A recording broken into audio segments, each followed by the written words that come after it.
সমস্যাটা তেল কমের জন্য নয়, সরবরাহ কমের জন্য নয়, এই সমস্যাটা কিছুটা হচ্ছে তৈরি করা।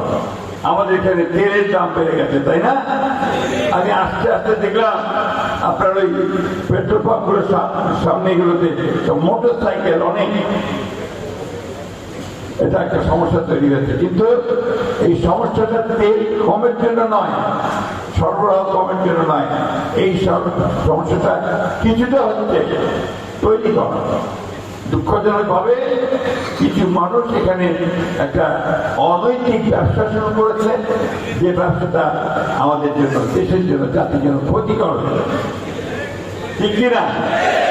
তাই করতেছে না, রেটে আর কালো বাজার পেতেছে, তাই না? এইটা করতে দেওয়া যাবে না।